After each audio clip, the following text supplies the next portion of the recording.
Assalamualaikum warahmatullahi wabarakatuh. Hello, back again with me Nadia Ramadhani from 5PA class. Today I'm going to explain you what is hypothesis and how to make a good hypothesis in doing a research. So before that, is it sound familiar for us to hear like hypothesis? Yes, this formula approach to make a statement about what you think will happen in the basis of is the basis of most science fair projects and also much scientific exploration in this world. Well, let's begin. Some of methods that are included in research formulation start from where does the problem originations or the discovery begins, whether it is from previous experience, triggered interest, or potential problem fields that we find in our environment. Also, next is criteria of problems and projects and problem statements itself. Also, what is the goal and plan of the research itself? And also, doing the research, explore and gathering the evidence, and lastly, generate creative and logical alternative solutions. And also, it ends into making the educated guess called hypothesis. So, what is simply said as hypothesis? That is a statement that introduces a research questions that can be tested to propose unexpected results as the outcome of the study or research itself. So the idea of or the proposal that we give in the research must be proven through facts and direct testings and also evidence. But before going further toward the research itself, that is the experiment, for example, we should make a statement as the first, uh, you know, predictions whether or not our our expectations would be uh, would be successfully resulted into the outcome that we expect itself in the research. And also, next, the nature of hypothesis. What is the characteristic of hypothesis? First one, it's not just a simple guess, It should be based on existing theories and also our knowledge. You're not taking a shot in the dark. So that's why it should be based on our basic knowledge, but at least it's also basically comes from the existing research from the previous researchers and so on and so on. So next, it has also to be testable, which we can at the end of the research support or refute it through scientific research that we are going to do. So what experiment you need to, uh, for example, like what experiment we also need to measure what experiment we're going to take and also identify whether or not our variable is clear enough and so on and so on. So the next one is tentative answer. So hypothesis is actually tentative. So it does not mean that our hypothesis would be successfully proven at the end of the research, but it has not been tested. So we do not know whether it's true or wrong and so on. But it should be written, before you begin your experimental procedure, not after you find the fact or the results itself. So the next one, propose the relationship.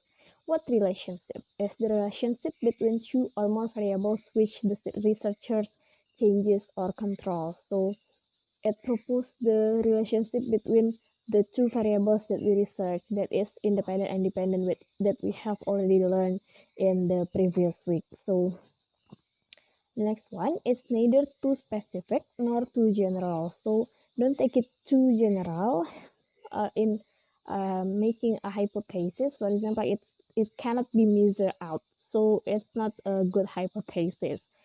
And the last one is clear. It should be focused, specific, and measurable terms. So the term should be measurable because at the end it should be, proven in a data or something like that. Come up to the some steps that we need to do in creating a good hypothesis. The first one is asking a question. So we need to frame our question using the classic six. It's like who, what, where, when, why, and how. It is it is actually the classic way on creating questions. But once we know that we can research our questions from several angles, it's time to start some preliminary research. So it means that after we,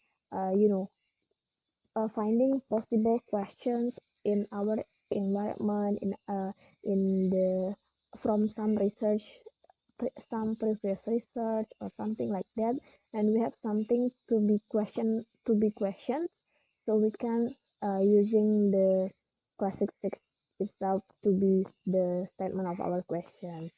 And also it comes to the next step, which is doing some preliminary research, looking for more theories and previous studies to help us understand uh, more about our first assumptions about what our research will find.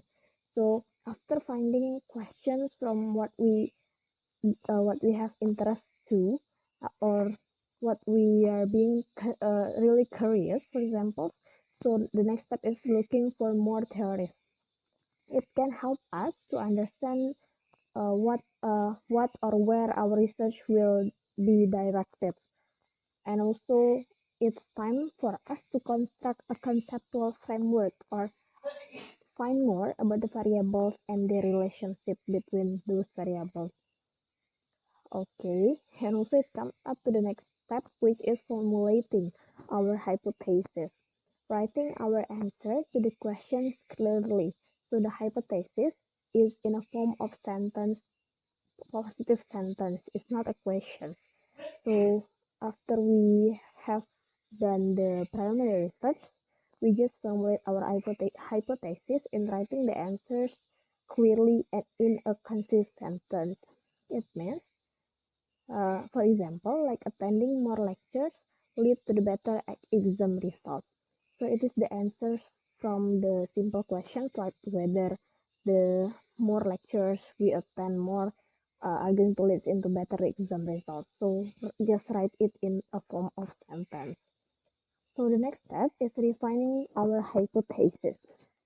Make sure that your hypotheses are clear and contain one is the relevant variable, so whether on the two variables that we choose is actually relevant each other, and also relevant means like related each other or something like that. So second of all, the specific group that being studied means that what is the object of our study should be specific, and also the third one is the predicted outcome. So the outcome is actually predictable, that what we expect from our research, what we want to be the output of our research or something like that. And the fifth step is praising the hypothesis.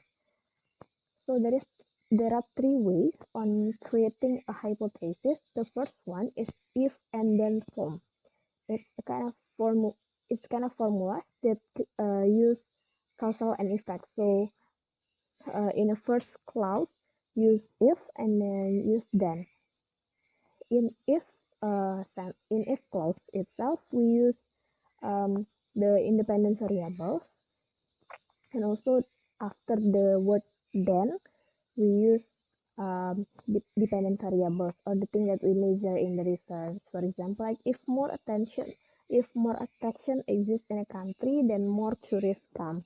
So attraction in a country is an independent variable, and also the more tourists come is dependent variable which we measure in this research.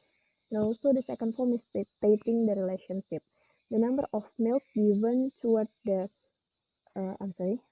children has a positive impact toward their health. So in this kind of hypothesis, we state has a positive effect. So it is the relationship whether it has effect or not.